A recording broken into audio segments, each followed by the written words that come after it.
Good afternoon. I'm Dr. Mark Andrew Holochak, and I'm coming to you from my hermitage in Lynchburg. As you know, I'm a philosopher, historian, and Thomas Jefferson scholar with 24 books, published books on Thomas Jefferson, and more to come. Um, Today, I want to talk to you about Jefferson and the law. He was a lawyer, as many people know, before rising prominently into politics. And the question I wish to answer, try to answer, is whether Jefferson had contempt for lawyers and lawyerly politicians. Now, Jefferson, as a practicing lawyer, we know from a letter to Bernard Moore, for example, really thought that a lawyer, someone to be practiced in the law, had to be versed in omniscience, in a sense, right? Had to know anything, everything that had any practical significance in human affairs. One had to be prepared to talk intelligently on all such things. When you read his recommended reading list in preparation for study of law, it includes everything: philosophy, science, politics. Obviously, one has to know the law, religion, but has to know just about anything that has any practical significance in human affairs. So omniscience was part of the preparation for the law, he thought. And that being the case, he was perfectly suited to be a lawyer. Okay, so that said, I want to talk about a couple things. One is that he was, in many respects, illy suited to be a lawyer, and another is that he was perfectly suited to be a lawyer. So why was he illy suited to be a lawyer? Well, he was tall, gangly, did not have a loud, booming voice, and did not have a large presence in front of an audience. And of course, that would have boded ill um, for success in the law, right? Because a lot of success in law, as we know from Patrick Henry, Jefferson's thoughts on Patrick Henry, had to do with presence, a command of voice, command of being able to speak loudly and softly and move people with your presence and your voice and gesticulations and things like that. In another respect, he was perfectly suited. And I say that he was perfectly suited and superbly qualified because he knew so much about all things of any significance in human affairs, right? If I said that preparation for law entailed human omniscience, in many respects, Jefferson was omniscient, or nearly so. And of course, I hyperbolize, but what that person knew was astonishingly large.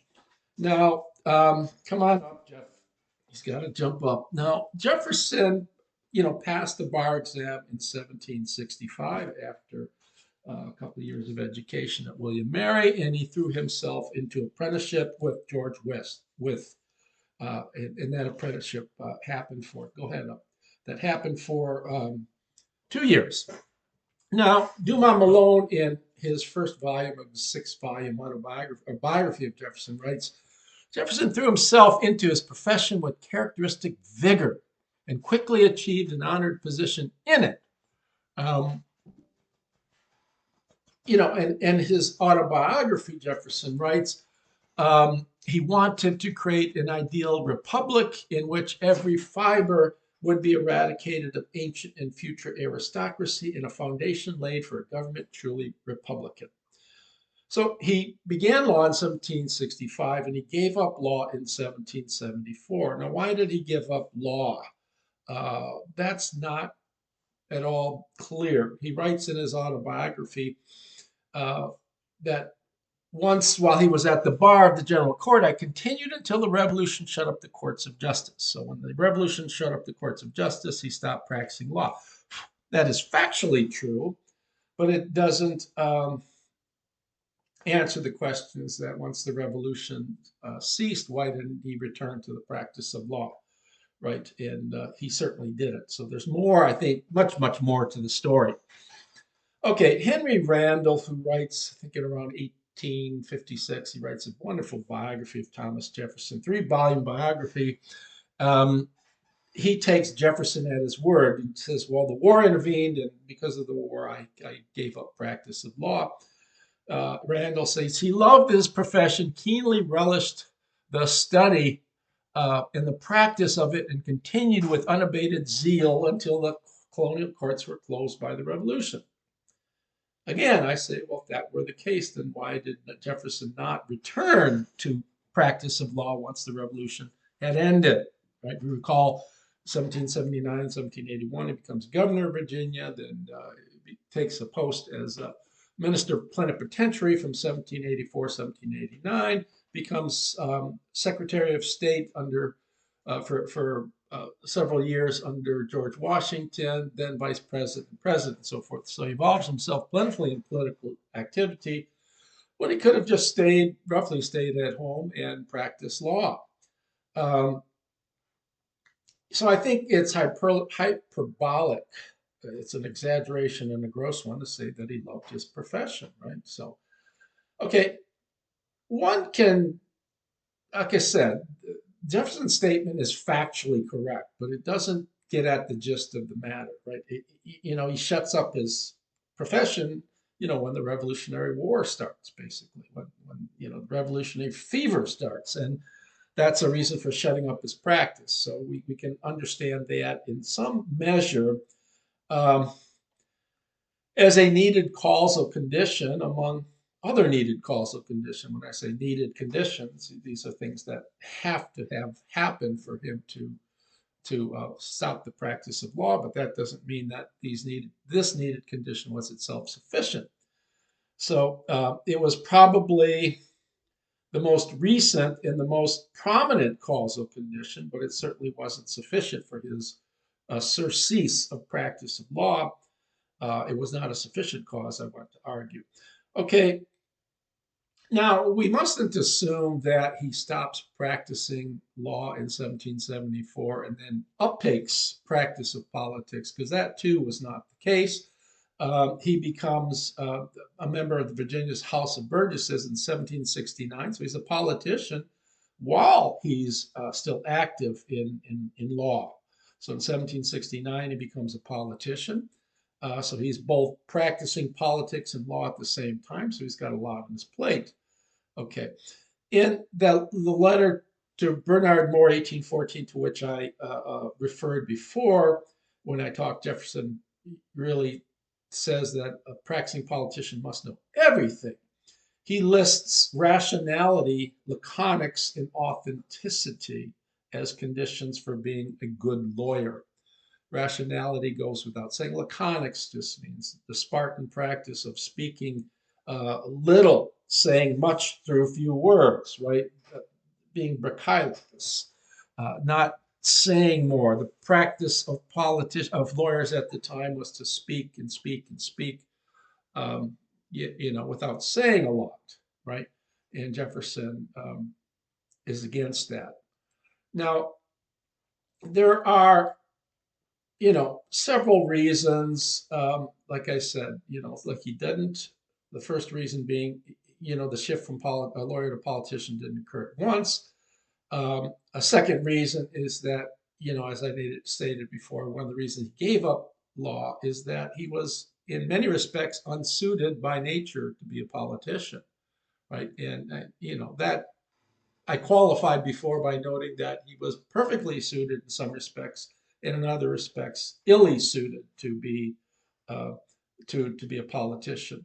So um, another reason, a fourth reason, would be, and this is, I think, a very, very important reason, that Jefferson was a man of numerous talents, and practice of law and courts of law did not allow him full expression of those talents and, most importantly, of his interests. He was a man who was interested in everything: religion, morality, philology, words, architecture, meteorology, beauty, agriculture, mechanics, zoology, paleontology, uh, um, religion, and we can go on and on and on. And we know from his letters that he had not just a keen interest, but he was not dilettantish in all these areas. He knew much about many, many things, right?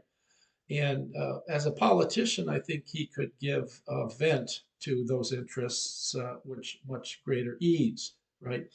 Um, all right, another reason, if we look at his summary review for the rights of the rights of British America, Jefferson had gained a reputation as an eloquent, skillful, impassioned writer. I don't want to focus on impassioned. He put himself, maybe dispassionate is a better uh, adjective to use, because he went into his work with a sort of diligence, but he was always and passionate, but he was dispassionate at the same time. He was as objective as he could have been.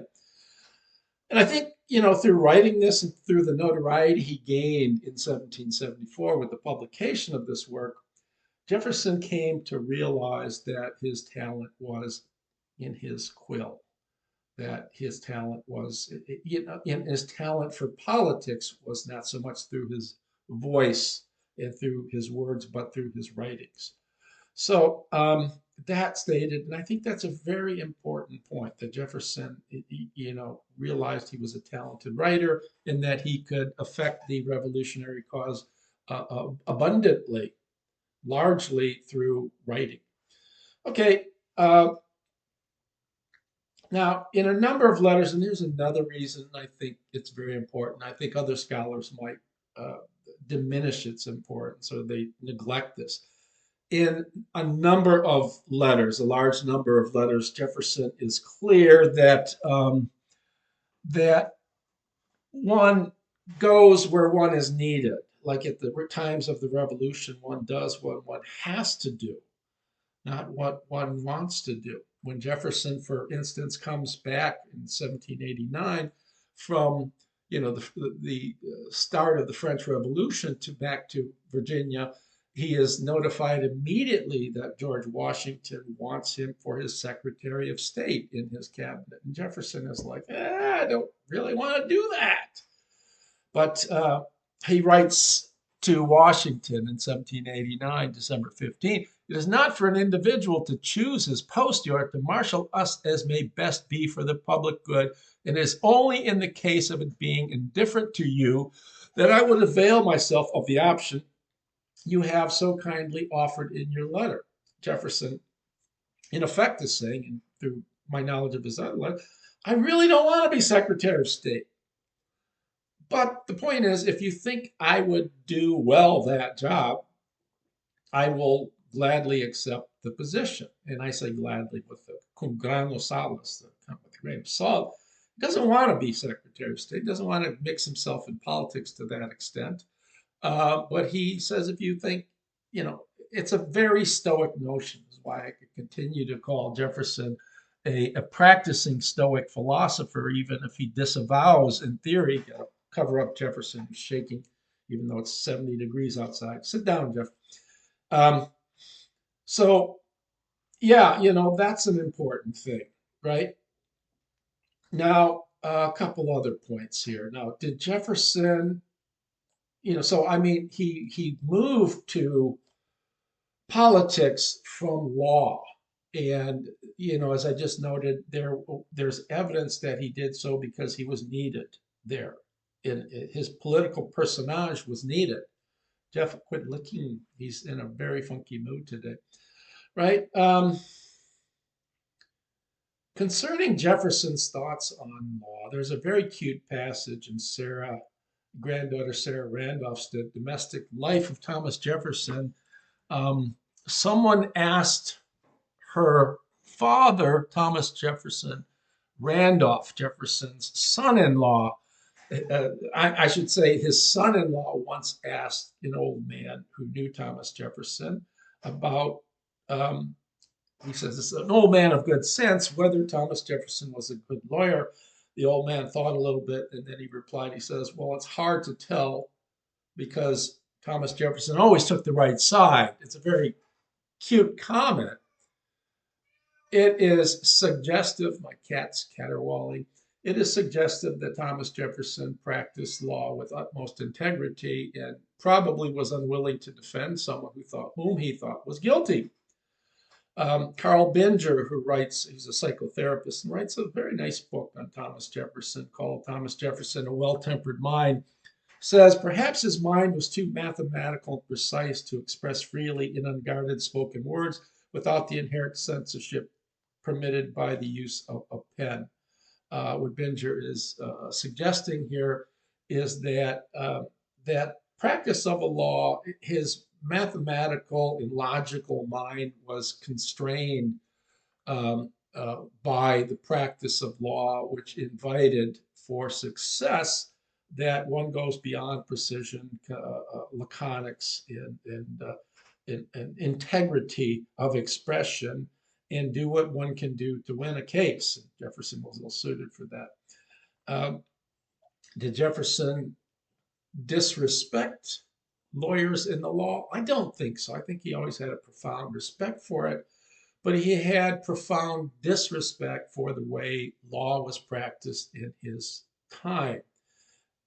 There's a passage in his autobiography where he sits um, and he's asked by a colleague, when there's so much talk going on in the new Congress, and a colleague of Jefferson sitting next to him says, "Well, how can you sit by so quietly, so meekly, um, when you hear such drivel?" And Jefferson replies, "I observed to him that to refute indeed was easy, but to silence impossible."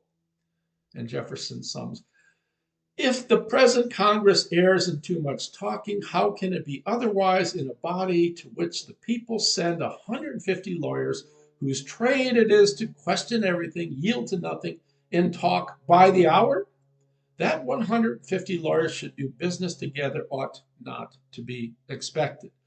So here we have a uh, somewhat cute admission that, at least the way law is practiced in his day, people are talking without saying much. And in that respect, I think we can answer the question and say, no, Jefferson didn't have disrespect for the law and for lawyers in the main, but he had disrespect for the way in which many lawyers of his day, perhaps the preponderance, practiced the law. So I hope you enjoyed this brief video, and please like it if you do, and stay tuned for other. Every week I put up one, and I do my one work, 5 questions every week with Donna Vitek. So please like this video and share it with others. TTFN for now. Jeffy and I are out.